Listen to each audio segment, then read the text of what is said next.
جب کبھی کوئی طالب جاتا تھا مرید ہونے کے لیے یا خلافت لینے کے لیے، پہلے کا دور ایسا تھا کہ اولیاء اکرام سب سے پہلے اسے اپنی خانقاہ میں رکھ کر کے بھوکا اور پیاسا رکھتے تھے کہ بھوک کو برداشت کرنا اور پیاس کو برداشت کرنا اگر تیری عادت بن گئی تو تقوی یوں ہی آ جائے گا۔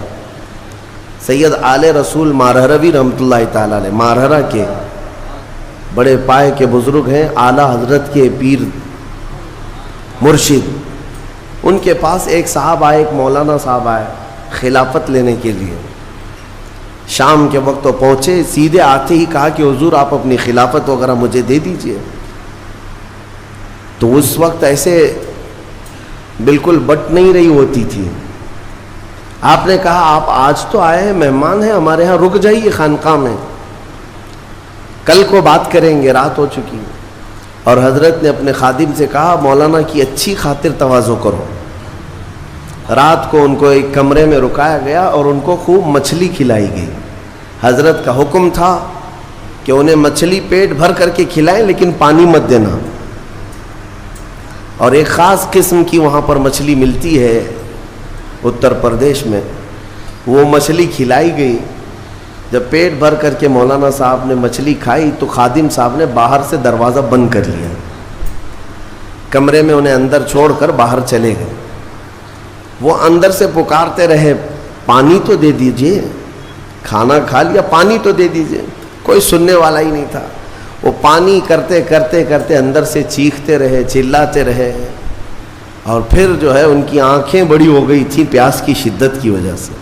ظاہر سی بات ہے مچھلی کے بعد بہت تیز پیاس لگتی ہے، کیونکہ مچھلی باہر بھی پانی میں رہتی ہے، اندر بھی اسے پانی کی ضرورت ہوتی ہے۔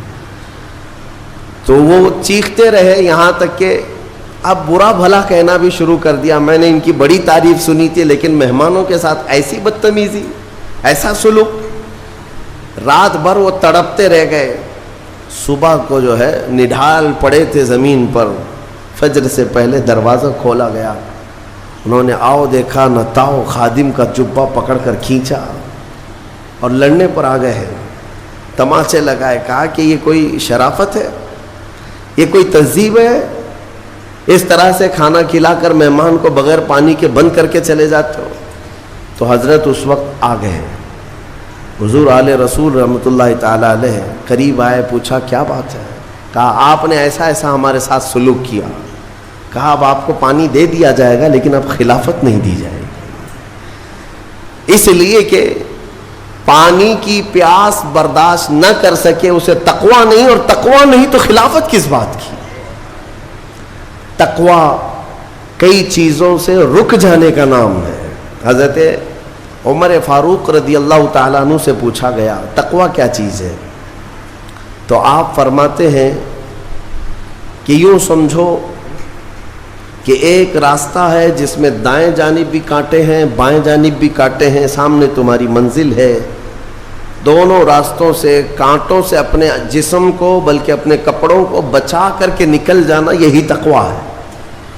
اور رسول پاک صلی اللہ تعالیٰ علیہ وسلم کی ایک حدیث پاک، الحلال بین والحرام بین، فرمایا حلال بھی واضح ہے، حرام بھی واضح ہے۔ کیا چیز حلال ہے یہ بھی پتہ ہے آپ کو، کیا چیز حرام ہے یہ بھی پتہ ہے۔ شراب حرام ہے، خنزیر حرام ہے، مردار حرام ہے، چوری حرام ہے، یہ سب تو پتہ ہے۔ حلال بھی پتہ ہے، اپنے ہاتھوں سے کمائی ہوئی چیزیں حلال ہیں، چاول، گیہوں، باجرہ، یہ سب چیزیں حلال ہیں نا آپ کے لیے۔ پھلوں میں بہت ساری حلال ہے، جانوروں میں جو حلال ہے وہ سب پتہ ہے۔ تو حلال کی لسٹ بھی معلوم ہے تمہیں، حرام کی لسٹ بھی معلوم ہے۔ حضور پاک صلی اللہ علیہ وسلم فرماتے ہیں ان دونوں کے بیچ میں کچھ چیزیں ہیں جن کے بارے میں پتہ نہیں چلتا حلال ہے کہ حرام ہے، ان چیزوں کو چھوڑ دینے کا نام تقوی ہے۔ بعض لوگ کیا سمجھتے ہیں حرام کو چھوڑ دینا تقوی ہے۔ ارے میاں حرام کو چھوڑنا تو مسلمان کی شان ہے، ضروری ہے۔ تم شراب نہیں پیتے تو یہ تقوی نہیں ہے، یہ تو اسلام کا حکم ہے۔ تم جوا نہیں کھیلتے، چوری نہیں کرتے، یہ تو اسلام کا حکم ہے تمہارے اوپر۔ لیکن کچھ ایسے شک والی چیز سے بھی بچ جاتے ہو اس کو کہتے ہیں تقویٰ. وہ تقویٰ ہے. تقوی کی بہت ساری مثالیں ہیں، لیکن میں آپ کے سامنے ابھی رمضان کے متعلق عرض کرنے جا رہا ہوں کہ جیسے گزشتہ میں نے ایک تفسیر میں بھی عرض کیا، بعض لوگوں کو ایسا لگتا ہے کہ رمضان میں لوڈ شیڈنگ ہوتی ہوگی، کچھ خزانہ خدا میں بچت کے لیے لوگوں کو بھوکا اور پیاسا رکھا جاتا ہے، کچھ رزق بچا لیا جائے. نادانو، اللہ رب العزت جو پوری کائنات کا رزاق حقیقی ہے، اسے کسی چیز کی کمی نہیں ہے. یہ روزے جو فرض کیے گئے خزانے میں بچت کے لیے نہیں، بلکہ ہمارے جسموں کی اور ہماری روحوں کی اصلاح کے لیے. ہماری روحوں کی اصلاح اور جسموں کی اصلاح کے لیے ہمیں تقویٰ ملے. میں آپ کو بتاتا ہوں، ایک سوال میں آپ سے پوچھتا ہوں. آج رمضان میں یہ بہت ضروری ہے، کیونکہ رمضان ہونے کے بعد بھی سب کو پتا ہے کہ چاند دکھتے ہی اللہ شیطانوں کو قید کر لیتا ہے. یہ سب کو پتا ہے. حدیث پاک میں بھی سرکش جنات اور شیطان دونوں قید ہو جاتے ہیں. ان کو قید کر دیا جاتا ہے، جب تک چاند نہیں دکھے گا یہ نہیں آئیں گے. لیکن جو 11 مہینے ہم بلیم ڈالتے تھے شیطان پر کہ ہم سے برائیاں ہو گئی، گناہ ہو گئی، کیوں؟ ارے شیطان ایسا کرا دیا، شیطان ویسا کرا دیا. اب رمضان میں کون کرا رہا ہے؟ شیطان تو ہے نہیں. پھر فجر میں سوتا کیوں ہے؟ بغیر نماز پڑھے ٹانگ پھیلائے ویسی نماز قضا کر رہے. کون سا شیطان تمہیں سلایا؟ ابھی تو شیطان ہے نہیں. ابھی بھی بہت سارے لوگ چوری کا کھانا نہیں چھوڑتے، بہت سارے لوگ جھوٹ، دغا، غیبت یہ رمضان میں بھی نہیں چھوڑتے. تو یہ ان کو کون سا شیطان کروا رہا ہے؟ کون سا شیطان یہ برائیاں کرواتا ہے؟ اس کے جواب کے لیے ایک چیز سمجھنا ضروری ہے. یہ بات تو مشہور ہے کہ ساری برائیاں شیطان کرواتا ہے، ابلیس کرواتا ہے نا؟ لیکن آپ کو وہ واقعہ معلوم ہے جب آدم علیہ السلام کو اللہ تعالیٰ نے پیدا کیا اور سارے فرشتوں سے کہا کہ سجدہ کرو. کل ہی کی تفسیر میں نے عرض کیا، اس میں ابلیس بھی تھا. ابلیس بھی اس وقت بہکا ہوا نہیں تھا، گمراہ نہیں تھا، وہ اچھا تھا. ابلیس تو بہت عبادت کرنے والا تھا اللہ تعالیٰ کی. تو اس نے اللہ کے حکم کو ٹال کر آدم کو سجدہ نہیں کیا، غرور میں کھڑا رہا، نافرمانی کیا. تو اب میں یہ سوال کرتا ہوں کہ ہر ایک کو گمراہ کرنے والا شیطان ہے، تو شیطان کو کس نے گمراہ کیا تھا؟ اس کو کس نے روکا سجدہ مت کرنا آدم کو؟ کوئی ہے بہکانے والا؟ ارے وہ تو پہلا ابلیس ہے، اس سے پہلے تو کوئی ابلیس تھا ہی نہیں، اس سے پہلے تو کوئی شیطان تھا ہی نہیں. شیطان کو کس نے روکا کہ تو بڑا ہے، تو بلند ذات والا ہے، آدم مٹی سے بنا ہے؟ یہ خیال کس نے ڈالا؟ کون سا شیطان تھا اس سے پہلے؟ یہی بات سمجھنے کی ہے. محدثین نے مفسرین نے فرمایا ابلیس کو جس چیز نے سجدہ کرنے سے روکا وہ نفس امارہ ہے، وہ نفس ہے جو آج بھی تمہارے ساتھ ہے. ہاں شیطان تو قید ہو جاتا ہے رمضان کے شروع ہوتے ہی، لیکن نفس تو ساتھ میں رہتا ہے. اب پتہ چلا کہ رمضان میں جو کچھ بھی غلطیاں یا کوتاہیاں یا گناہ کچھ لوگوں سے سرزد ہوتے ہیں تو یہ نفس کے پجاری ہیں، نفس ان کے ساتھ ہے. یہ نفس کی غلامی میں آ گئے اور نفس کے شکار ہو گئے.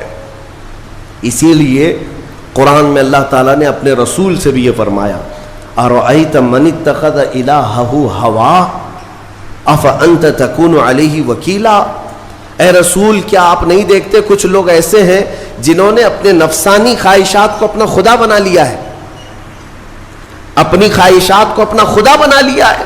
اے رسول کیا آپ ایسوں کی سفارش کریں گے، ایسے لوگوں کی وکالت کریں گے؟ یعنی رب تبارک و تعالیٰ نے فرمایا کچھ لوگ وہ ہیں جو اپنی خواہشات کی پوجا میں ہیں. کیا مطلب خواہشات کی پوجا؟ کیا مطلب ہے اپنے خواہشات کے پیچھے چلنا؟ مطلب یہی ہے کہ جو دل میں آیا اس بندے نے یہ سوچ لیا اسے کرنا ہی ہے، مجھے یہ خواہشات کے پیچھے چل رہا ہے. ہاں تمہیں آرام کی فکر ہوئی، تم نے خدا کے فرمان کو ٹال دیا لیکن اپنی نفس کی سن لیا۔ اللہ تبارک و تعالیٰ کا حکم کچھ اور ہے لیکن تمہاری طبیعت کچھ اور چاہ رہی ہے۔ رب تبارک و تعالیٰ کا حکم تھا صبح صبح تمہیں اپنے گھر بلا رہا تھا، لیکن تم نے اس کی نہیں سنی، اپنے من کی سنی، اپنے نفس کی۔ تو یہی تو ہوا نفس کی پوجا، یہی ہے نفس کی عبادت، نفس کی پرستش، جس کو قرآن میں کہا گیا ہے کہ کچھ لوگ ایسے ہیں جنہوں نے اپنی خواہشات کو خدا بنا لیا ہے۔ یہ نفس امارہ جس کے بھی اوپر حاوی ہو جاتا ہے، اچھے اچھوں کو یہ ان کا تقوی بھسم کر دیتا ہے، ایمان سے بھی دور کر جاتا ہے۔ اس لیے میرے عزیزوں، میں جو عرض کرنے جا رہا ہوں وہ یہ ہے کہ ہمارے لیے زندگی میں سب سے بڑا چیلنج اپنے نفس امارہ سے لڑنا۔ آپ کو پتہ ہے رسول پاک صلی اللہ تعالیٰ علیہ وسلم ایک جہاد سے جب واپس مدینے تشریف لا رہے تھے، وہ جہاد بہت سخت تھا، صحابہ زخمی تھے، بہت گھمسان کی لڑائی ہوئی تھی، لیکن جب واپس مدینے آ رہے تھے تو میرے آقا نے ایک جملہ فرمایا تھا، رجعنا من الجہاد الاصغر الى الجہاد الاکبر۔ اے میرے صحابہ، ہم چھوٹے جہاد سے بڑے جہاد کی طرف جا رہے ہیں۔ صحابہ نے پوچھا اس سے بڑا جہاد اب کون سا ہے یا رسول اللہ؟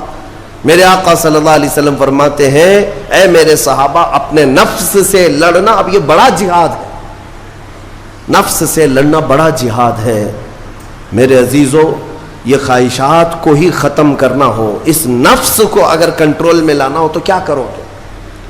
نفس امارہ سب کے پاس ہے۔ قرآن میں مولا فرماتا ہے وَمَا أُبَرِّئُ نَفْسِي إِنَّ النَّفْسَ لَأَمَّارَةٌ بِالسُّوءِ إِلَّا مَا رَحِمَ رَبِّي۔ کوئی اپنے نفس سے بچ نہیں پائے گا سوائے وہ شخص جس پر میرا رب رحم فرمائے۔ اللہ کا رحم جس پر ہو گیا وہ اپنے نفس سے بچ جائے گا۔ میں آپ کو ایک دعا بتاتا ہوں، حضور پاک صلی اللہ علیہ وسلم اگر دعا کرتے تھے تو اس سے آپ کو اندازہ ہو جائے گا کہ یہ کتنی امپورٹنٹ چیز میں آپ کے سامنے کہہ جا رہا ہوں۔ کون سی؟ حضور جب دعا کرتے تھے تو یوں کہتے تھے اللہ کی بارگاہ میں، اللہم لا تکلنی الی نفسی طرفۃ عین۔ اے اللہ تو مجھے میرے نفس کے حوالے ایک منٹ کے لیے بھی مت دینا، تو اپنی حفاظت میں رکھ۔ حضور جب یہ دعا کرتے تھے کہ مجھے میرے نفس کے حوالے ایک منٹ کے لیے، طرفۃ عین کہتے ہیں پلک جھپکنے کے برابر، اتنے ٹائم کے لیے بھی اے اللہ تو مجھے میرے نفس کے حوالے مت کرنا، تو اپنی حفاظت میں رکھ۔ سید الانبیاء جب یہ دعا کرتے ہیں تو اندازہ کرو اے مومنو، نفس کی تباہ کاریاں کیا کیا ہیں، یہ کتنوں کو ہلاک کر دیتا ہے، کتنوں کا عمل ضائع کرتا ہے، کتنوں کا ایمان ختم کرتا ہے۔ اب میں جو بات کہہ رہا ہوں وہ یہ توجہ سے سنو، یہ نفس امارہ جس نے شیطان کو بھی گمراہ کیا، شیطان کو بھی بہکا دیا، یہ نفس آدم کو سجدہ نہ کرنے کا جو غرور پیدا کیا، یہی نفس امارہ تھا۔ اس نفس امارہ کو اگر کوئی کنٹرول کرا سکتا ہے تو وہ ماہ رمضان المبارک، بس یہی ہے رمضان کی فضیلت۔ رمضان المبارک اس لیے تمہیں دیا گیا کہ بڑی بڑی طاقتیں تمہارے نفس کو قابو میں نہیں کر پائیں گی، لیکن رمضان کے روزے تمہیں کنٹرول میں لے آئیں گے، کنٹرول میں لائیں گے۔ اب سمجھ میں آیا کہ روزے کیوں رکھائے جا رہے ہیں؟ ارے گرمیوں کی شدت ہے، ادھر حلق سوکھا جا رہا ہے، پیٹ سے لگ جاتا ہے۔ ان لوگوں کو پوچھو روزہ کیسا ہوتا ہے جو مزدوری کرتے ہیں، ان لوگوں سے پوچھو جو دن بھر کام کاج کرتے ہیں۔ میرے عزیزوں، روزے رکھنے کے بعد کیا رب تبارک و تعالی کسی کو اس کی طاقت سے زیادہ تکلیف دینا چاہتا ہے؟ نہیں میرے عزیزوں، وہ رحمان ہے۔ اس نے جب تمہیں ماں کے پیٹ میں 9 مہینے رزق دیا تو کیا کائنات میں نہیں دے گا؟ تمہیں ماں کے پیٹ میں بھی رزق دیتا رہا۔ تم جب دنیا میں آئے، تمہارے ماں کے سینے میں خون سے دودھ کس نے بنایا؟ تمہارے رزق کا انتظام کرنے والا وہ خدا۔ اگر تمہیں حکم دیتا ہے کہ صبح سے لے کر شام تک بھوکے رہو تو یہ اس کا ظلم نہیں بلکہ یہ عین کرم ہے، اللہ تبارک و تعالیٰ کا رحم ہے تم پر کہ وہ مولا ہماری اصلاح چاہتا ہے کہ ہمارے اندر تقویٰ آ جائے، جسم میں بھی اور روح میں بھی۔ اب ایک اور بات میں آپ کو بتا دوں، میں نے ایک بات پڑھی تھی نفس کے متعلق، یہ نفس امارہ، اسی لیے امام غزالی رحمۃ اللہ تعالی علیہ نے فرمایا اللہ کی جو مخلوق ہے وہ 3 طرح کی ہے، ایک فرشتے، دوسرے انسان، تیسرے جانور۔ یہ 3 الگ الگ قسم کی مخلوق ہیں، کیونکہ اللہ تعالیٰ نے تینوں کو جو چیزیں دی ہیں ان میں فرق ہے۔ فرشتوں کو اللہ نے عقل دیا ہے، نفس نہیں ہے۔ نفس، شہوت، برائی کرنے کی خواہش فرشتوں کے اندر ہے ہی نہیں، وہ سوچ بھی نہیں سکتے برائی کرنے کا۔ فرشتوں کو اللہ نے عقل دیا ہے، اور عقل عزت والی چیز ہے۔ اور جانوروں کو اللہ نے نفس دیا ہے، عقل نہیں، عقل والے نہیں ہیں جانور، عقل والے نہیں، لیکن نفس ہے، شہوت ہے، شہوت بھی ہے، نفس بھی۔ لیکن انسان ایک ایسی مخلوق ہے جسے اللہ نے عقل بھی دیا ہے، نفس بھی دیا ہے۔ مطلب یہ ہے کہ تمہیں اللہ نے ایک چیز فرشتوں والی دی ہے، ایک چیز جانوروں والی بھی دی ہے، دونوں تمہارے اندر ہے، عقل بھی ہے، نفس بھی ہے۔ لیکن امام غزالی فرماتے ہیں توجہ، جو بندہ نفس ہونے کے باوجود گناہوں سے اپنے آپ کو بچا لیا، وہ بندہ فرشتوں سے بھی افضل ہے۔ کیوں؟ فرشتے اس لیے بچے ہوئے ہیں کہ ان کے پاس نفس ہے ہی نہیں، اور تم بچ رہے ہو تو کمال کی بات ہے، نفس ہوتے ہوئے بھی گناہ سے بچ گیا تو اس انسان کا مقام فرشتوں سے بھی اعلیٰ ہے۔ لیکن ساتھ ہی امام غزالی یہ بھی فرماتے ہیں عقل ہونے کے باوجود اگر گناہوں سے نہیں بچتا تو پھر وہ جانوروں سے زیادہ ذلیل ہے، کتے اور خنزیر سے بھی گیا گزرا ہے، کیونکہ جانور تو بیچارہ معذور ہے، اسے عقل نہیں ہے، نفس ہے۔ تمہارے پاس عقل ہے، اس کے باوجود حرام کاریاں کر رہے ہو تو جانوروں سے زیادہ گر گئے۔ فیصلہ تمہارے ہاتھ میں ہے کہ تم کون سی زندگی گزارنا چاہتے ہو، کون سی، کہ تم نفس کے پجاری بن جاؤ یا عقل کا صحیح استعمال کر کے فرشتوں والی صفات پر عمل کرو۔ عزیزان گرامی وقار، نفس اور عقل یہ جو 2 چیزیں ہیں، ان کو میں آپ کے سامنے تھوڑا سا کھول کر کے عرض کرتا ہوں۔ عقل جو ہے عزت والی چیز ہے، جسے بھی دی گئی ہے وہ عزت والا ہے۔ کیوں عزت والی ہے یہ عقل؟ پوری دنیا میں عقل کا ہی تو کمال ہے، جس کے پاس عقل ہے وہ بادشاہ ہے، جس کے پاس عقل ہے وہ لوگوں کو ہانکتا ہے، پوری دنیا کو ادھر سے ادھر کر سکتا ہے۔ عقل اور نفس جو ہے، نفس برائیوں کی طرف بلانے والا، عیاشی کی دعوت دینے والا، موج مستی کرانے والا اور اپنے آپ کو تباہ کروانے والا۔ اچھے بھلے نوجوان، 25 سال کی کڑیل جوانی ہے، کون ہے جو انہیں نشے کے اڈے پر لے جاتا ہے؟ کون ہے جو ان کو تباہ و برباد کرتا ہے؟ نوجوان کو اچھی طرح سے معلوم ہے کہ میں کوکین، افیون، ہیروئن لوں گا تو میرے جسم کے ساتھ کیا ہوگا، اسے معلوم ہے، لیکن اس کے باوجود عیاشی کروانا یہ نفس کی عادت ہے۔ کسی کے اوپر نفس غالب آتا ہے، کسی کے اوپر عقل غالب آتی ہے۔ عقل جس کے اوپر غالب آ گئی وہ اچھا آدمی ہے، نفس جس کے اوپر غالب آ گیا وہ شیطان کا پجاری ہو گیا، نفس کی سننے والا۔ اب یہ دونوں جو چیزیں ہیں میں بتاتا ہوں آپ کو۔ روایت میں ملتا ہے کہ جب اللہ نے عقل کو بھی پیدا کیا اور نفس کو بھی پیدا کیا تو اپنے سامنے حاضر کیا، عقل سے پوچھا کہ اے عقل بتا میں کون ہوں اور تو کون ہے؟ عقل نے کہا یا ربی انا عبدک وانت ربی، اے اللہ میں تیرا بندہ ہوں اور تو میرا رب ہے۔ عقل نے کیا کہا؟ میں تیرا بندہ ہوں اور تو میرا رب ہے۔ اللہ نے عزت سے نوازا، اقرار کیا نا بندہ ہونے کا، عقل نے اقرار کیا۔ پھر نفس کو بلایا، نفس سے پوچھا بتا میں کون ہوں اور تو کون ہے؟ نفس نے کہا انت انت انا انا، تو ہے میں ہوں۔ یہ غرور تھا نفس کے اندر، یہ گھمنڈ تھا نفس کے اندر کہ میں ہوں۔ نفس جس کے اندر غالب آتا ہے وہ آج بھی یہی کرتا ہے، میں ہوں، کسی کے سامنے کیا جھکنا ہے۔ تو حکم ہوا کہ اس نفس کو 100 سال جلایا جائے۔ 100 سال جلایا گیا اس کو۔ اس کو عذاب دیا گیا نفس کو. 100 سال بھگتنے کے بعد, آگ کی تپش بھگتنے کے بعد اسے پھر لایا گیا نفس کو. اللہ تعالیٰ نے پوچھا اے نفس بتا میں کون ہوں اور تو کون ہے؟ نفس نے کہا انت انت انا انا, تو ہے میں ہوں. غرور نہیں ٹوٹا, گھمنڈ نہیں ٹوٹا. حکم ہوا اللہ کی طرف سے فرشتوں کو, اس نفس کو اب 100 سال تک بھوکا اور پیاسا رکھا جائے, کوئی چیز نہ دی جائے.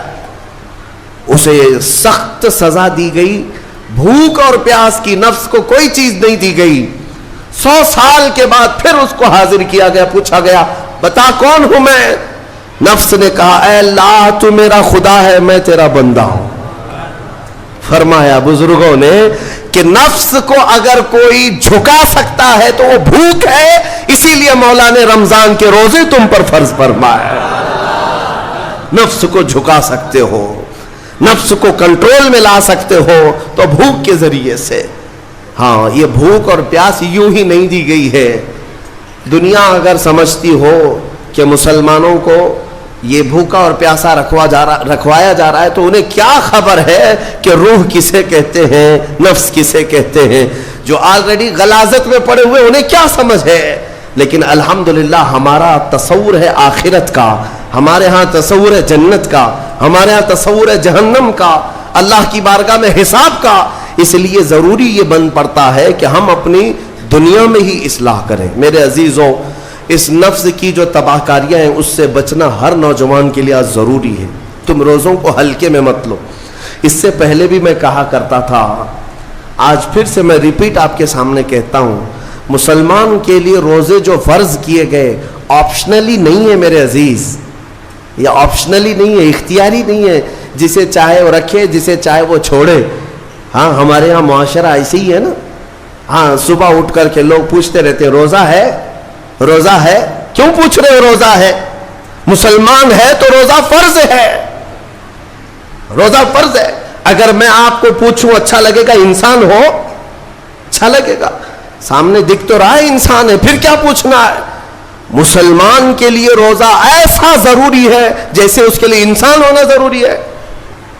وہ روزے چھوڑتا کیوں؟ ہاں چند ہی چیزیں ہیں جہاں تخفیف دی گئی ہے شریعت میں. وہ سفر ہے یا مرض ہے, ایسا مرض کہ جس سے وہ نہیں برداشت کر پاتا, اس میں اللہ تعالیٰ نے اسے چھوٹ دی ہے, رخصت دی ہے.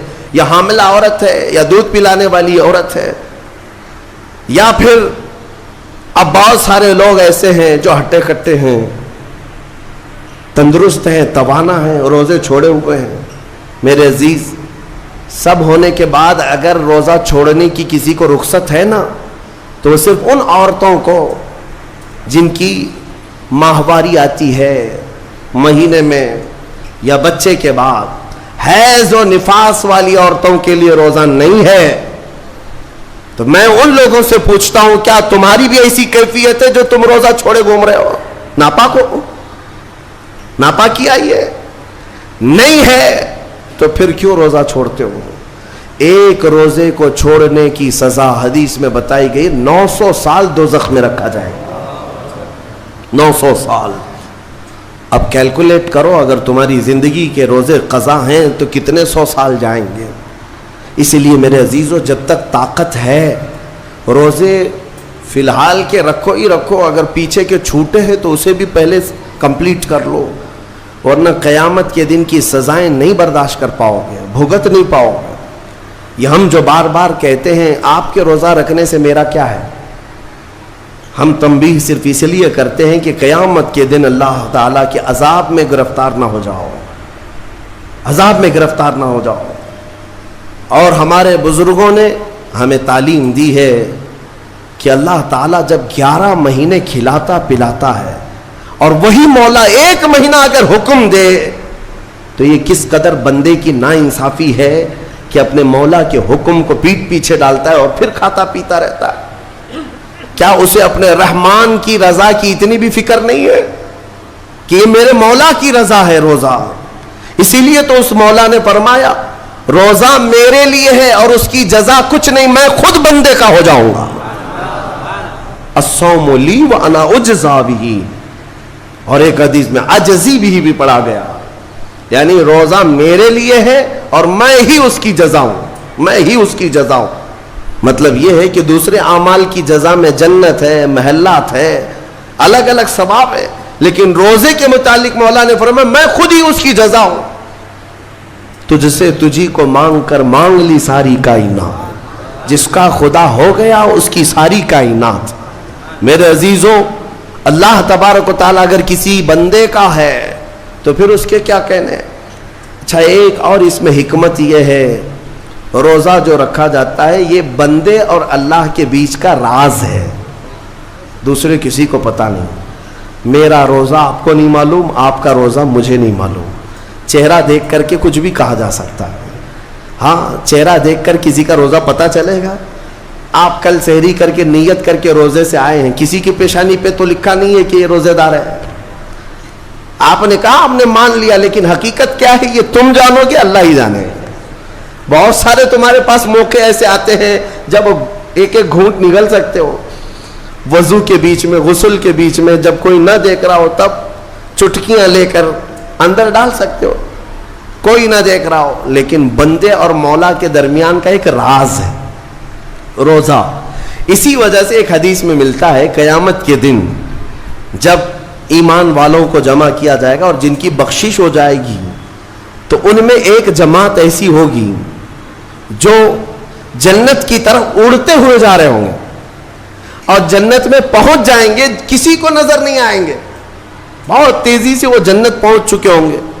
باب الریان ایک دروازہ ہے جو صرف روزے داروں کے لیے، جن کے روزے اللہ کی بارگاہ میں پسند آ گئے، وہ دروازہ صرف ان کے لیے، وہاں پہنچ چکے ہوں گے۔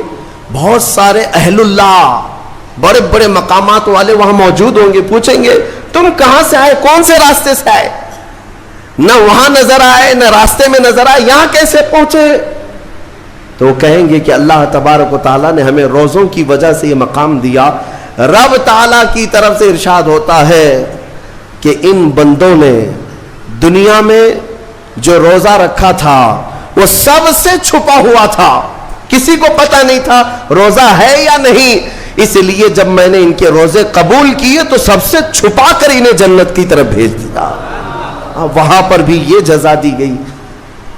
میرے عزیزوں، فضیلتیں بہت ساری ہیں، سب کو پتہ ہے، لیکن میں جو کہہ رہا ہوں وہ یہ ہے کہ اگر اپنے نفس کو کنٹرول میں لانا ہو تو یہ روزے شرط ہیں۔ ایک صحابی حضور کی بارگاہ میں آئے، جوان تھے، کہا کہ یا رسول اللہ صلی اللہ علیہ وسلم، جوان ہو چکا ہوں، شادی کی عمر ہے، لیکن شادی کرنے کی طاقت نہیں، مال نہیں، اسباب نہیں، کیا کروں؟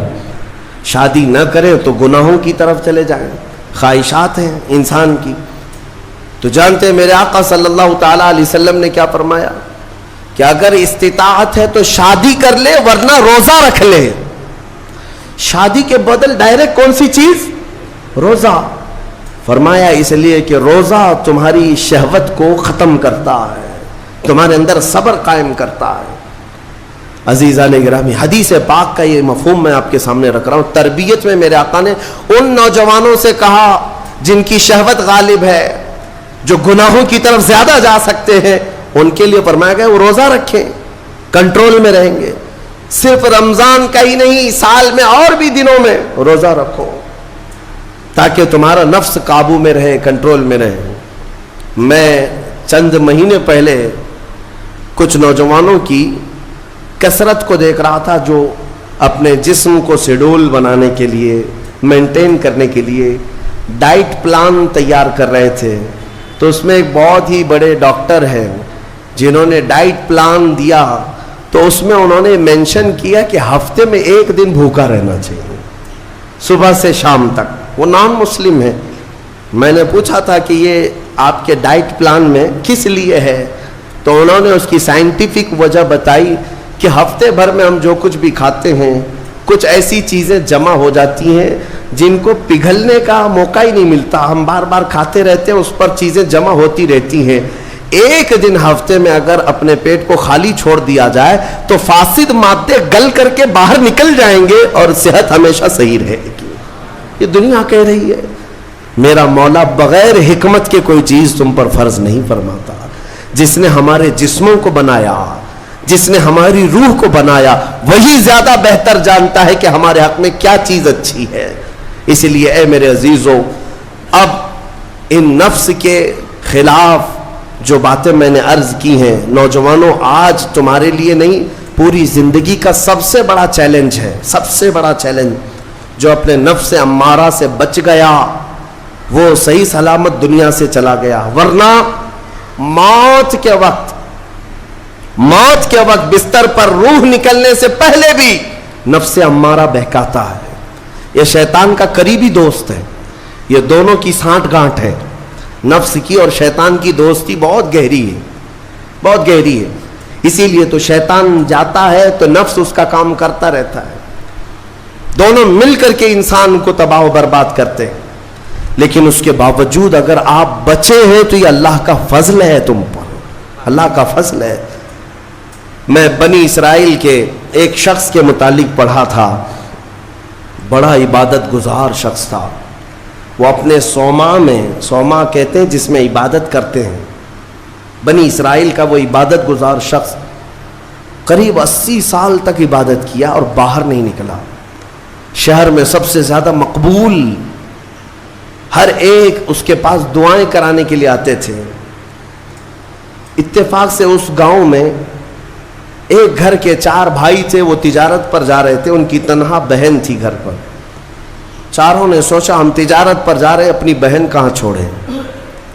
تو چاروں نے کئی لوگوں سے مشورہ کیا اور بزرگوں سے بات چیت ہوئی تو کہا کہ وہ عابد جو شب زندہ دار ہیں، رات بھر عبادت کرتے ہیں، ان کی نگرانی میں چھوڑ کر، ان کی کفالت میں چھوڑ کر چلے جاتے۔ وہ چاروں آئے اور اپنی تجارت کا سفر بتایا اور کہا کہ ہماری بہن گھر پہ رہے گی، بس آپ دیکھ بھال کریں، اور وہ تجارت پر چلے گئے۔ یہ بہت ہی عبادت گزار شخص ہے بنی اسرائیل کا، بہت عبادت گزار۔ چند دن گزرے تھے کہ نفس نے یہ باتیں باہر لانی شروع کی کہ پتہ نہیں وہ خاتون اندر اکیلی کیا کرتی ہوگی، بھائی بھی نہیں، ماں باپ بھی نہیں۔ پھر شیطان آیا، کہا ارے کچھ تو خیال کرو، تمہارے پاس امانت دے کر گئے ہیں اس کے بھائی، تم اس سے خیر خیریت بھی نہیں پوچھتے، آپ نہ جانا اس کے پاس، محض آپ اپنی چوکھٹ سے تو اسے آواز دے کر کے پوچھ لیں کیا چل رہا ہے اس کے گھر میں۔ تو اس عابد نے اپنے صومعہ کی چوکھٹ پر آ کر اس خاتون کو آواز دی۔ وہ خاتون اپنے گھر کے باہر آئی، چوکھٹ پر وہ کھڑی رہی، پوچھا کیسی چل رہی ہے، خیریت ہے، طبیعت اچھی ہے، بات چیت ہوئی، اس کے بعد چلے گئے۔ یہ پہلی بات چیت تھی جس کے بعد اس عابد کے دل میں بات کرنے کا جذبہ اور بڑھ گیا، خواہش اور بڑھ گئی۔ عورت سے بات کرنے کو آج نوجوان یہ سمجھتے ہیں یہ تو فرینڈلی ہے، ہم تو ایسی دوستی میں کر رہے ہیں، تمہیں پتہ ہے یہ بہانے ہیں دوستی اور فرینڈ شپ کے، یہ سب نفس امارہ کی تباہیاں ہیں جو تمہارے دل میں بار بار شہوت پیدا کرتا ہے۔ اب اس 80 سالہ عبادت گزار شخص کا حال یہ تھا، دوسرے دن صبح پھر سے باہر چوکھٹ پہ آیا، اس خاتون کو بلایا بات چیت کے لیے، وہ پھر بات چیت کرنے لگی، ادھر سے بھی بات ادھر سے بھی بات۔ چند دن گزرے کہ اب گھنٹوں بات ہونے لگی، خیر خیریت چھوڑو، گھنٹوں بات ہونے لگی، عبادت میں بھی فرق پڑ گیا۔ ایک خاتون کی طرف، ایک عورت کی طرف دل کا میلان بڑھتا چلا گیا۔ یہ نفس ہے، نفس ہے، جہاں پیٹرول ہو اور پھر آگ ہو، ایسا نہیں ہو سکتا کہ دونوں میں ایک بھی ادھر سے ادھر ہو جائے تو آگ نہیں لگے گی، بھڑکے گی نہیں۔ میرے عزیزو، اس کے بعد کئی دن ایسے ہونے کے بعد شیطان ایک بزرگ کی شکل میں آ کر اس عابد سے کہا کیا کھڑے کھڑے بات کرتے ہو، اس کے گھر جاؤ، بیٹھو، تسلی دو اس کو۔ یہ عابد اپنے صومعہ سے 80 سال بعد باہر نکلا تھا اور اس خاتون کے گھر گئے، اور کھانا پینا ساتھ ہوتے ہوتے یہ نوبت یہاں آئی کہ زنا کر لیا۔ 80 سالہ عبادت گزار شخص زنا جیسی نحوست میں مبتلا ہو گیا، منہ کالا کر لیا۔ اب اس کے بعد اپنے صومعہ واپس آیا، اس کو تو ایسا لگا کہ میں تو مزے میں ہوں، بھائی بھی نہیں ہے اس کے، کوئی نہیں ہے، لیکن اس عورت کا حمل ٹھہرا، وہ حاملہ ہو گئی۔ اب اس کو ڈر لگا کہ اس کا حمل ہو گیا، کیا کیا جائے؟ نفس بھڑکاتا رہا، شیطان بھی ساتھ دیتا رہا۔ شیطان آیا اور اس نے کہا کہ ایک کام کرو، اس کا گلا گھونٹ کر مار ڈالو ورنہ تمہاری بدنامی ہوگی۔ یہ عابد اس کے گھر گیا، رات کو اس کے ساتھ تنہائی پا کر کے اس کا گلا گھونٹ دیا اور عورت کو ختم کر دیا۔ قتل دوسرا گناہ، اور اس کے بعد اسی گھر میں گڑھا کھود کر کے دفن کیا۔ چوری کو چھپانا پھر سے گناہ، زمین کو صاف کر دیا۔ واپس اپنی عبادت گاہ میں آیا۔ جب وہ بھائی اس کی تجارت سے واپس آئے، پوچھا ہماری بہن کہاں ہے؟ تو یہ رونے دھونے لگا، کہا تمہاری بہن بڑی بیمار ہو گئی تھی، علاج کرایا، نہیں بچ سکی، انتقال ہو گیا، قبرستان میں نے دفن کروا دیا۔ اور جھوٹ موٹ ایک قبر کے پاس لے گیا اور کہا یہ تمہاری بہن کی قبر ہے۔ بھائی روتے رہے، اپنی تنہا اکلوتی بہن کو یاد کر کے واپس آئے۔ بات یوں ہی گزر گئی، لیکن نفس کی تباہ کاریاں چھپتی نہیں ہیں، یہ کالے کرتوت کبھی پوشیدہ نہیں رہتے۔ پھر ابلیس ان 4 بھائیوں کے پاس گیا اور کہا تمہیں پتہ ہے تمہاری بہن کہاں ہے؟ کہا وہ تو انتقال ہو گئی، اللہ کو پیاری ہو گئی۔ کون کہا؟ کہا اس عابد نے کہا۔ کہا وہ جھوٹ بولتا ہے، اس نے تمہاری بہن کے ساتھ منہ کالا کیا، زنا کیا اور گلا گھونٹ کر مارا اور اسی گھر کے اندر دفن کیا ہے، کھود کر دیکھ لو۔ ابلیس نے ان بھائیوں کو سب بتایا، اور جب ان بھائیوں نے زمین کھودی تو لاش سڑی گلی موجود تھی۔ اللہ اکبر! اب زمین کے پیروں کے نیچے زمین کھسک گئی۔ کیا اللہ والا ایسا بھی کر سکتا ہے؟ اتنا عبادت گزار؟ پھر لوگوں کو جمع کیا گیا، سبوں نے دیکھا تو اس کے بعد غصے میں سارے لوگ بفر گئے اور سب کے سب ٹوٹ پڑے اس سوما پر، اور اسے کھینچ کر کے باہر لایا گیا اور اس سے پوچھا گیا۔ اخیر میں مار توڑ کے بعد اس نے اقرار کر لیا کہ ہاں میں نفس کے دھوکے میں آ گیا تھا، مجھ سے یہ گناہ ہو گیا ہے، غلطی ہو گئی ہے۔ ساری قوم نے مل کر اس کا چہرہ کالا کیا اور اس کو پھانسی پر چڑھایا۔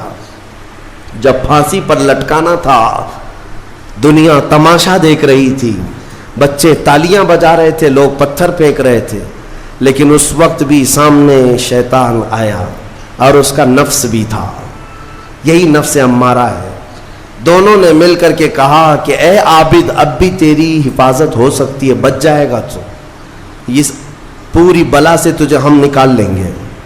اس نے پوچھا کیسے؟ کہا دیکھ تو جتنی عبادت خدا کی کیا 80 سال، اس خدا نے تجھے کچھ نہیں رکھا، اس حالت تک لے آیا، کاش تو ہماری عبادت کر لیتا، ہمیں خدا مان لیتا تو چٹکی میں تجھے نکال لیتے۔ نفس کی سن لیا اس عابد نے، کہا صحیح بات ہے، اتنے سالوں تک خدا کی عبادت کرتا رہا پھر بھی پھنسا ہوں، کچھ بھی اچھا نہیں ہو رہا ہے میرے ساتھ، ایک غلطی ہوئی اس کی سزا ہی ہو رہی ہے، نفس صحیح کہہ رہا ہے۔ اس نے اپنے نفس کی مانی اور شیطان سے کہا تو ہی میرا خدا ہے، تجھ سے میں سجدہ کروں، مجھے اس بلا سے نکال لے۔ جیسے ہی اس نے یہ کہا، شیطان تالیاں مارتا ہوا چلا کہ میرا کام مکمل ہو گیا، ادھر لوگوں نے اسے پھانسی پر چڑھا دیا۔ ابتدا آنکھوں سے شروع ہوئی، باتوں سے شروع ہوئی اور کفر پر خاتمہ ہوا۔ موت کس بات پر ہوئی؟ کفر پر موت ہوئی۔ لوگ ہلکے میں لیتے ہیں کہ یہ یوں ہی مزے کی زندگیاں ہیں۔ میرے عزیزوں، نفس سے الرٹ رہو، اس نفس نے اچھے اچھوں کا تقوی بھسم کر دیا، کئی لوگوں کی عبادتیں ضائع کر دیں، عورت کے فتنے سے، مال کے فتنے سے، حرص لالچ کے ذریعے سے اس نے ایمان کو تباہ کیا ہے۔ اور پھر میں آخر میں یہی کہتا ہوں، اس نفس کو اگر کوئی کنٹرول کر سکتا ہے تو اللہ کا یہ پیارا مہمان رمضان المبارکہ ہے، یہ رمضان ہے، یہ رمضان ہے جو تمہیں نفس کی غلامی سے آزاد کرائے گا۔ اس سے خوب محبت کرو، خوب محبت کرو۔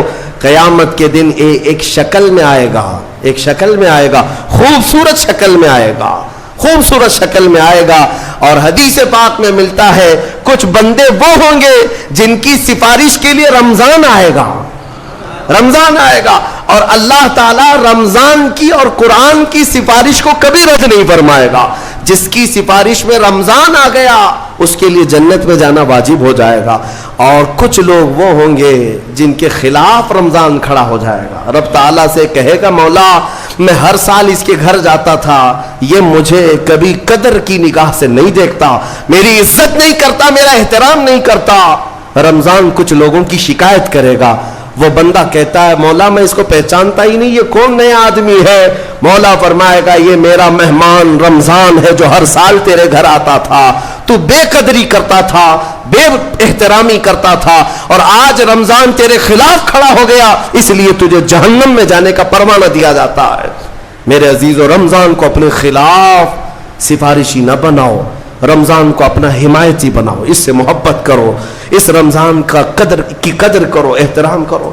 اپنے گھروں میں جس طرح کسی باہر کے آئے ہوئے مہمان کی عزت ہوتی ہے, رمضان کی عزت ہونی چاہیے. گھروں میں خرافات نہ ہو, بے حیائیاں نہ ہو. بچوں کو بار بار اس بات پر ٹوکو کہ بیٹا بری بات نہ کرے, رمضان ہے, اللہ کا مہینہ ہے.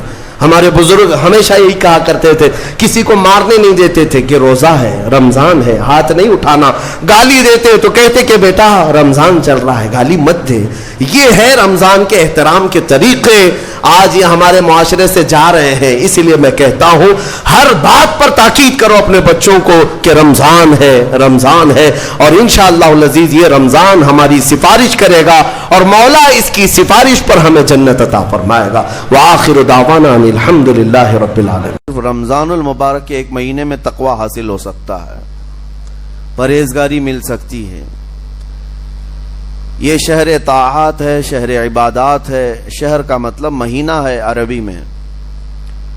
اور دیکھیں کتنی سہولیات تمہارے لیے رکھی گئی ہیں کہ شیطان کے وسوسوں سے محفوظ رکھا گیا, کہ تمہیں مہینہ بھر شیطان اور اس کی ذریت سے, اس کے حملوں سے بچا کر رب تبارک و تعالیٰ نے اس مہینے میں رکھا ہے. تو اب میرے عزیزو, تھوڑی سی محنت کی ضرورت ہوتی ہے تاکہ ہمارا دل پاک ہو جائے. تھوڑی سی اور محنت اس میں کر لی جائے تو انسان کا باطن پاک ہو جائے. تقوی کیا چیز ہے اور اس کا حاصل کرنا کیوں ضروری ہے میں آپ کو بتاؤں. تقوی کا مطلب سب سے اہم چیز یہ ہے اللہ کا خوف. یہ بنیادی چیز ہے, یہ بنیادی چیز ہے. اور یہ اگر بنیاد ہے تو ہر عمل میں آپ کے تقوی حاصل ہو جائے گا. نماز کیوں پڑھتے ہو؟ نماز ایک ڈیوٹی سمجھ کر کے پڑھتا ہے تو کوئی مسئلہ ہی نہیں اس کا, یعنی وہ ڈیوٹی ادا کر رہا ہے. لیکن نماز میں اگر خوف خدا ہے, اللہ کے ڈر سے پڑھتا ہے, یہی تقوی ہے. روزہ کیوں رکھ رہا ہے؟ سب محلے میں رکھ رہے تھے, ہم نے بھی رکھ لیا. روزہ اس لیے رکھ رہا ہوں کہ لوگ برا نہ سمجھیں یا اسلام کا ایک حصہ ہے. اتنی ہی نیت تھی تو پھر اس نے روزے سے کچھ حاصل نہیں کیا, لیکن اسی روزے کو اللہ کے خوف سے رکھا, یہی تقوی ہے. تو خوف خدا, اللہ کا خوف آ جانا ہر عمل میں, یہی تقوی ہے. اور اگر یہ چیز نہیں ہے تو انسان بہت بڑے بڑے گناہ بھی کر جاتا ہے, اسے ڈر نہیں لگتا.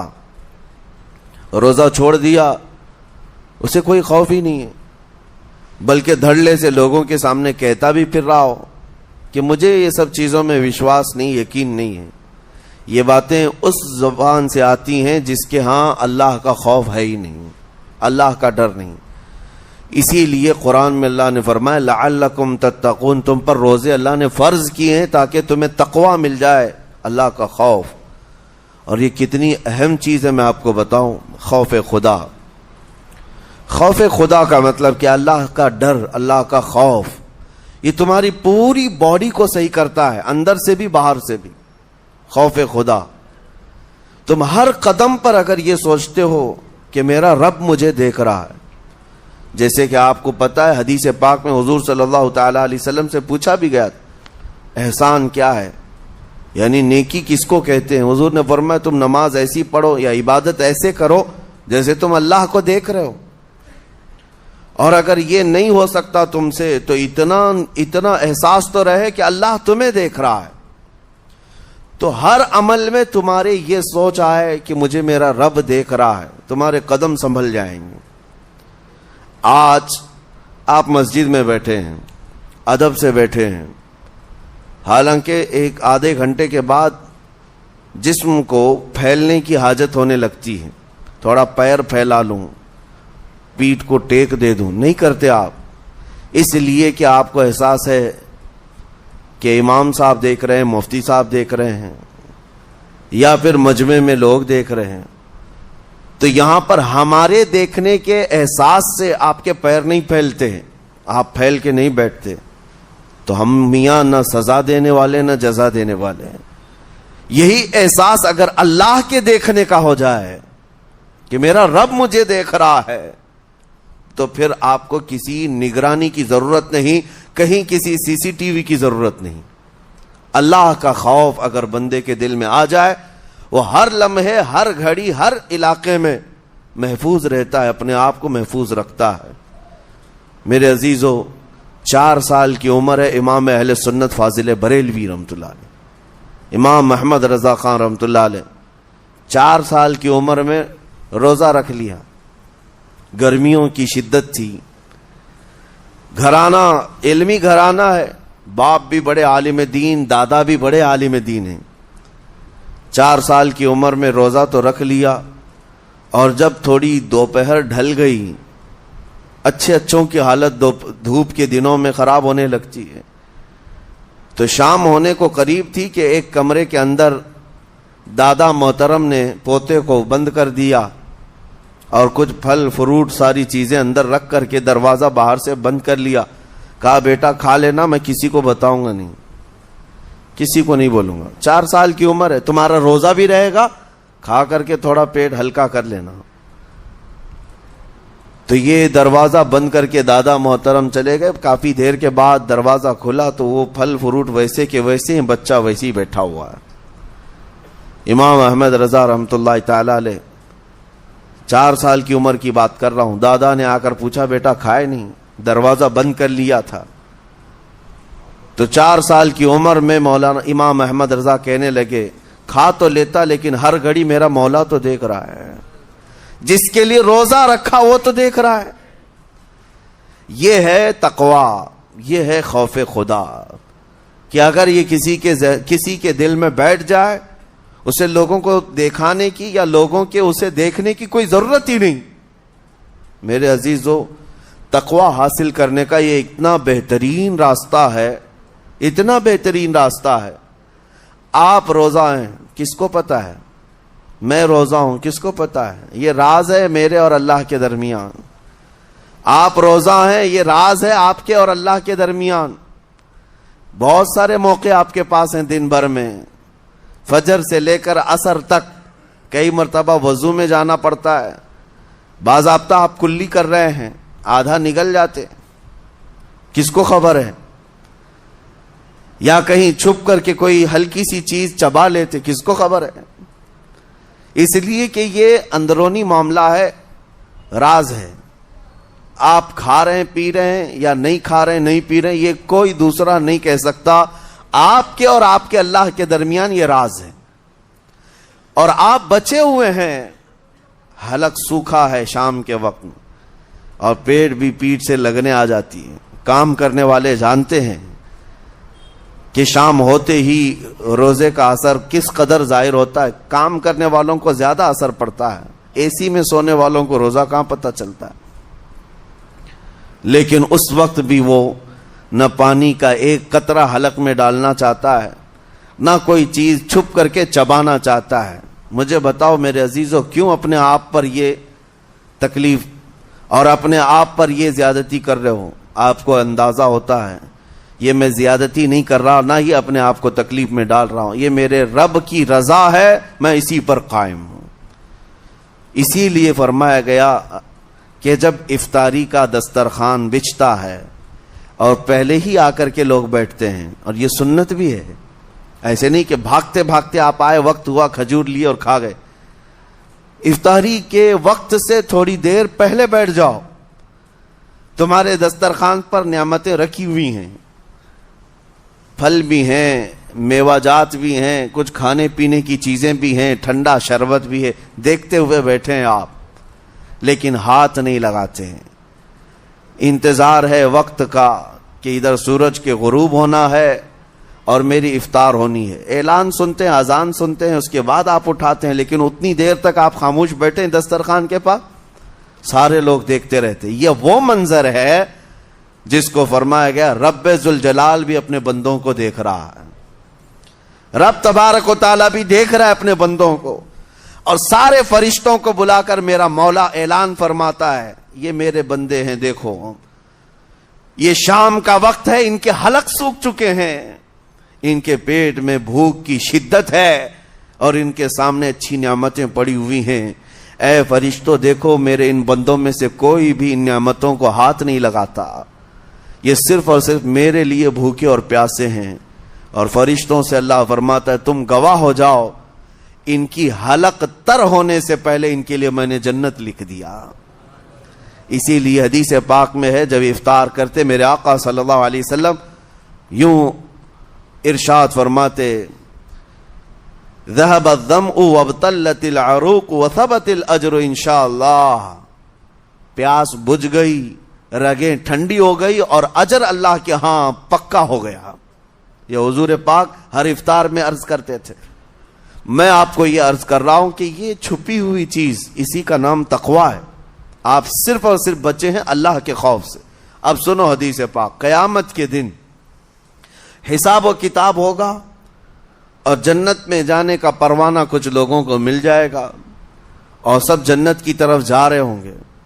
اس میں بہت سارے لوگ ہیں جو پل صراط پر چل کر کے جنت پہنچیں گے. اب جب کافی لوگ جنت کے دروازے پر پہنچیں گے, ایک جماعت ایسی ہوگی جو پورے راستے میں کہیں نظر نہیں آئی, جنت جانے کے راستے میں کہیں نظر نہیں آئی, لیکن جنت کے دروازے پر وہ پہلے سے موجود تھے. چلے تھے نہیں چلے تھے کسی نے دیکھا ہی نہیں. دوسرے جنتی ان سے پوچھتے ہیں اس جماعت سے کہ تم یہاں کیسے پہنچے اور یہ انعام کس بات کا ہے تمہارے لیے؟ تو وہ جنتی کہتے ہیں ہمیں روزے داروں کی جماعت میں رکھا گیا, ہمارے روزے اللہ کو پسند آئے اور آج رب تبارک و تعالیٰ کا حکم ہوا کہ ساری دنیا سے چھپ کر تم میرے لیے روزہ رکھتے تھے, دنیا کو پتا نہیں تھا تم بھوکے ہو پیاسے ہو, اور اے بندو آج سارے لوگوں کی نظروں سے چھپا کر میں تمہیں جنت پہنچاؤں گا. وہ ایک جماعت ایسی ہے جو راستے بھر چلتی ہوئی نظر تو نہیں آئی لیکن جنت میں پہنچ گئی, وہ روزے داروں کی ہے. آج یہ تقویٰ حاصل کرنے کا سب سے بہترین راستہ, اور تقویٰ کیوں ضروری ہے, اب آپ کے روزے سے کچھ حاصل ہوا نہیں ہوا آپ کو دیکھنا بھی ہے. یہ نہیں کہ کیلنڈر کی طرح گنتے جاؤ, 1 ہو گیا, 2 ہو گئے, 3 ہو گئے, ہوتے جائیں گے, یہ دن تو چلتے رہتے ہیں, گنتے گنتے 20 بھی ہو جائیں گے, 25 بھی ہو جائیں گے, 30 بھی ہو جائیں گے. روزے گننے کا حکم نہیں, اپنے آپ کو سرچ کرو پھر تھوڑی سی ورزش کرنے کے بعد بندہ ویٹ تول کر کے دیکھتا ہے کم ہوا گھٹا ہے کہ بڑا, ہر دن دیکھتا رہتا ہے. ہاں, ورزش کرنے کے بعد پھر ناپ کر کے دیکھتا ہے میرے جسم کا وزن کتنا گھٹا کتنا بڑا. ویٹ گین کرنے والے ویٹ لاس کرنے والے دونوں بھی برابر چیک کرتے رہتے ہیں. روزہ رکھنے کے بعد تمہیں خود کو بھی چیک کرنا چاہیے کہ میرے اندر اب تبدیلی آئی یا نہیں آئی. ایک روزہ رکھا اور پھر رات کو تراویح میں کھڑا ہوا, میرے اندر بدلاؤ کتنا ہے؟ کیا اب اللہ کی آیات قرآن کی سنتا ہوں, میرے آنکھوں سے آنسو آ جاتے ہیں؟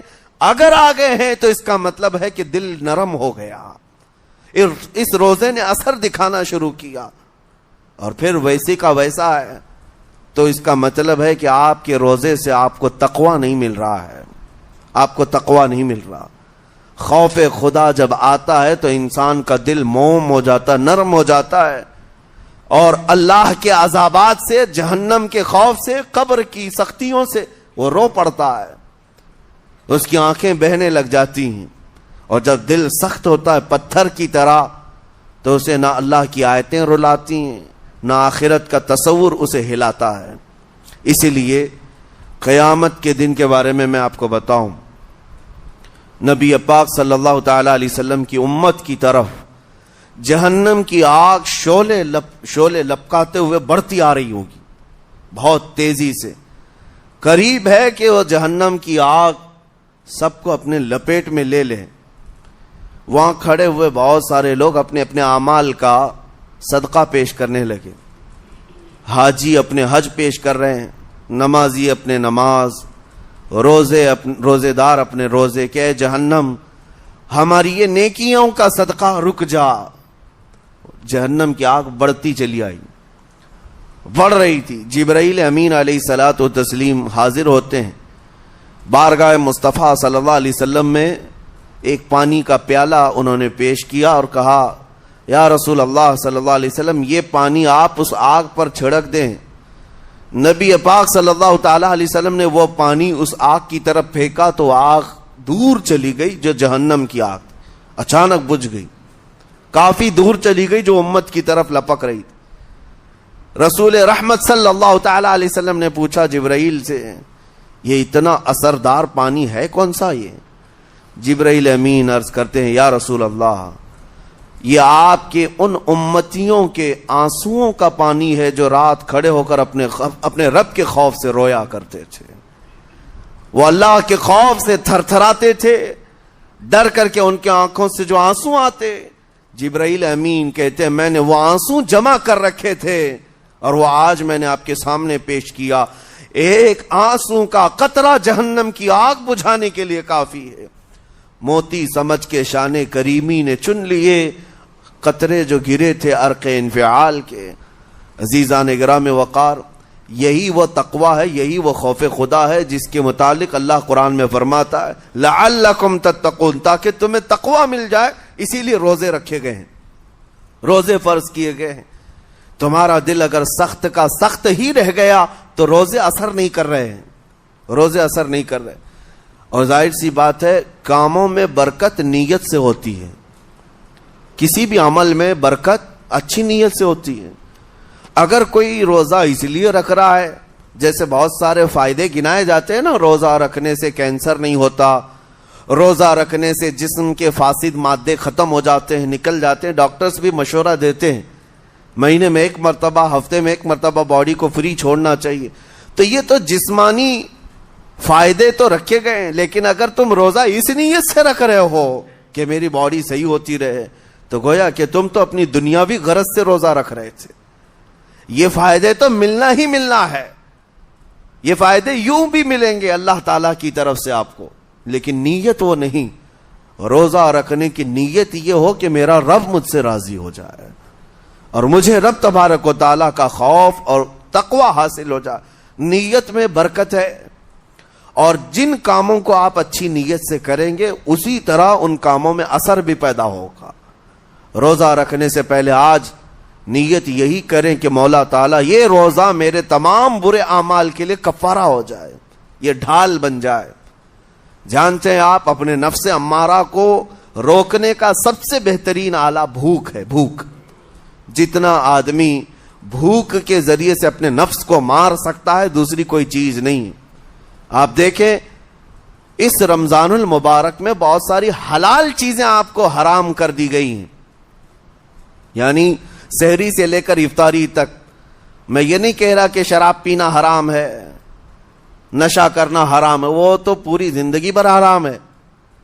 لیکن آپ کو چاول روٹی تو حلال ہے نا, سبزے سیب پھل فروٹ تو حلال ہے, لیکن یہ حلال چیزیں بھی اللہ نے آپ پر حرام رکھی ہیں, روزے کے عالم میں نہیں کھا سکتے. سحری سے لے کر افطار تک یہ حلال لقمے, پانی تو حلال ہے, پاک ہے, لیکن آپ کے لیے روزے کے عالم میں حرام ہے. اسی طرح شادی شدہ مرد اپنی عورت کے ساتھ زندگی بھر کبھی بھی جمع کر سکتا ہے, رات میں سو سکتا ہے, لیکن حالت روزہ میں وہ حلال کام بھی حرام ہے. حلال کام بھی حرام ہے, اپنی عورت سے جمع کرنا حالت روزہ میں کیوں روکا گیا؟ کھانا پینا بھی حلال تھا, عورتوں کے ساتھ شباشی بھی حلال تھی, لیکن روزے کے عالم میں ان حلال چیزوں کو روکا گیا. تو آپ سوچ سکتے ہیں اس چیز کو, سوچ سکتے. وجہ یہ ہے کہ حلال چیزوں سے آپ کو روک کر بڑے حرام چیزوں سے بچانا مقصود ہے. آج اگر اپنے آپ میں اتنا کنٹرول کر لے جاؤ کہ چند حلال چیزوں سے دن بھر بچ سکتے ہو. انشاءاللہ رمضان کے بعد بڑی حرام چیزوں سے بھی اللہ آپ کو محفوظ رکھے گا. میرے عزیزو، برا ہے ان لوگوں کا جن کو میرے آقا صلی اللہ تعالی علیہ وسلم نے دعائے ہلاکت فرمائی. اس سے بدنصیب کوئی ہو سکتا ہے؟ جن کے لیے رسول رحمت صلی اللہ تعالی علیہ وسلم کی دعائے ہلاکت ہوئی ہو. حضور صلی اللہ تعالی علیہ وسلم ایک دن مسجد نبوی شریف میں تشریف لے جا رہے تھے. منبر پر آپ نے قدم رکھا، آمین کہا. پھر دوسرے زینے پر قدم رکھا، آمین کہا. تیسرے زینے پر قدم رکھا، آمین کہا. خطبہ مکمل کیا. صحابہ نے پوچھا، یا رسول اللہ صلی اللہ علیہ وسلم، ہر زینے پر آپ قدم رکھتے ہوئے آمین کس لیے کہہ رہے تھے؟ سنو، رسول پاک صلی اللہ علیہ وسلم ارشاد فرماتے ہیں کہ میں جب پہلے زینے پر قدم رکھا تو سید الملائکہ جبرائیل امین آئے اور دعا کرنے لگے. کیا دعا کیا؟ یوں کہا، یا رسول اللہ صلی اللہ علیہ وسلم، وہ شخص ہلاک و برباد ہو جائے جو آپ کا نام سنے اور پھر اس کے بعد درود نہ بھیجے. حضور فرماتے میں نے آمین کہا. حضور کا نام سنتے ہی آپ کی زبانوں پر درود آ جانا چاہیے. اللہم صلی علی سیدنا محمد وآلہ وصحبہ وبارک وسلم. میرے آقا فرماتے ہیں دوسرے زینے پر قدم رکھا تو جبرائیل امین نے یوں کہا، یا رسول اللہ صلی اللہ علیہ وسلم، وہ شخص ہلاک و برباد ہو جائے جو زندگی میں اپنے ماں اور باپ میں سے کسی ایک کے بڑھاپے کو پایا اور ان کی خدمت کر کے جنت نہیں حاصل کر سکا بلکہ ان کو ایسے ہی چھوڑے رکھا. ایسا شخص برباد ہو جائے. حضور فرماتے میں نے آمین کہا. پھر جبرائیل امین نے کہا تیسرے زینے پر قدم رکھتے ہی. میرے آقا فرماتے ہیں جبرائیل نے یوں دعا کی کہ اے اللہ کے رسول، وہ شخص ہلاک و برباد ہو جائے جو رمضان کا مہینہ پایا لیکن اس کا ادب نہیں کر سکا، اس کا احترام نہیں کر سکا. حضور فرماتے میں نے اس پر بھی آمین کہا. جس کی ہلاکت کے لیے جبرائیل امین دعا کر رہے ہوں اور اس دعا پر سید الانبیاء آمین کہہ رہے ہوں، ایسے شخص کی بربادی کا کیا انجام ہو سکتا ہے؟ وہ کتنا بد نصیب ہوگا. اسی لیے میرے عزیزوں، مسلمانوں میں یہ رواج ہی نہیں ہونا چاہیے کہ اٹھ کر کے پوچھتے رہیں روزہ ہے کہ نہیں ہے، روزہ ہے کہ نہیں. مسلمان ہے تو روزہ ہے. اور یہ کوئی آپشنلی عبادت نہیں ہے کہ 4 رکھ لیا 2 نہیں رکھا. آپشنلی نہیں، یہ فرض عین ہے. ایک روزے کو چھوڑنے کا گناہ فرمایا گیا 600 سال تک اسے دوزخ میں رکھا جائے گا. 600 سال تک. یہ معمولی چیز نہیں ہے. اور جن کے پچھلے روزے قضا ہو چکے ہیں معاف نہیں ہوں گے. تھپڑ مار لیں گال پہ، توبہ کر لیں، معاف نہیں ہوں گے. توبہ تو کرنے کے ساتھ ساتھ قضا بھی کرنا ہوگا. جب موقع ملے سال بھر میں اپنے چھوٹے ہوئے روزوں کو واپس کرنا ہے. اس کی اہمیت میں آپ کو بتا دوں، ایک روزہ اگر جان بوجھ کر کے کسی نے توڑا یا چھوڑا تو جانتے ہیں اس کا کفارہ کیا ہے؟ اس کا کفارہ یہ ہے کہ اس کے بدلے میں دوسرے دنوں میں 60 روزے کنٹینیو رکھے. رمضان کا ایک روزہ پورا کرنے کے لیے 60 روزے رکھنے پڑ جائیں گے. ہاں اگر کسی عذر کی وجہ سے، کسی تکلیف کی وجہ سے چھوڑا تھا، بیمار تھا یا سفر میں تھا یا تکلیف کی شدت تھی، اس وجہ سے روزہ چھوڑا تھا، تو اس کے بدلے میں ایک روزے کی قضا ایک ہی روزہ ہوگی.